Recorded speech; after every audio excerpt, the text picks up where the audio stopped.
I'd been Alexander Sullivan's blood source for 20 years. Just because my blood was special, I was adopted by the Sullivan family to be their blood slave. To ensure a daily supply of blood, the Sullivans went as far as implanting a curse in my body.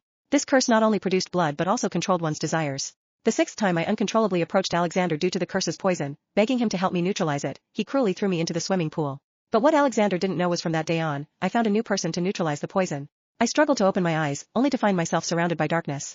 As I tried to sit up, I realized my hands and feet were tightly bound. Looking down at my wrists, I saw they were covered in countless needle marks, scars left from years of blood extraction. They looked like ugly centipedes crawling across my skin. Footsteps from outside broke the silence of the basement. The butler walked in expressionlessly, carrying a tray. He approached me and said coldly, "Miss Arya, it's time for your blood extraction." His voice was devoid of any emotion, as if he was merely carrying out a routine task. I looked at him fearfully, my body trembling uncontrollably. The bright red blood flowed slowly through the transparent tube into a glass bottle.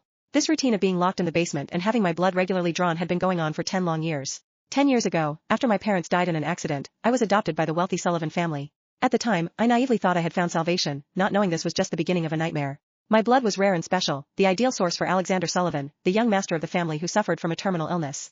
The Sullivans adopted me only to use me as a tool to sustain Alexander's life.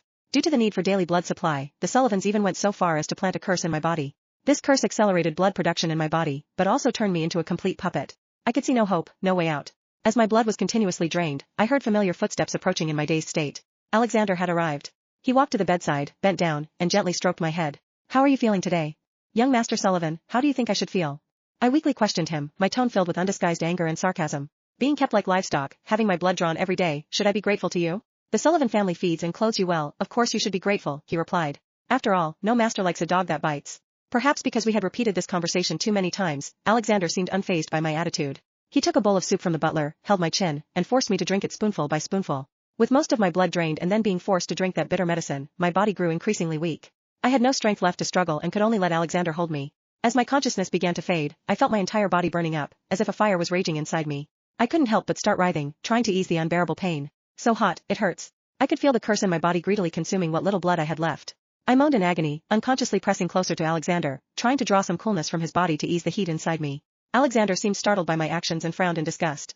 He roughly pulled me away from him and threw me to the ground like a rag doll. "Don't touch me." But if the curse wasn't dealt with, the consequences would be unthinkable. I crawled to his feet, clutching at his pants leg, begging, "Young master, please, save me. If you can't stand it, go cool off." Alexander roared, throwing me aside. He stood up and dragged me to the edge of the swimming pool. The next second, I was mercilessly pushed into the water.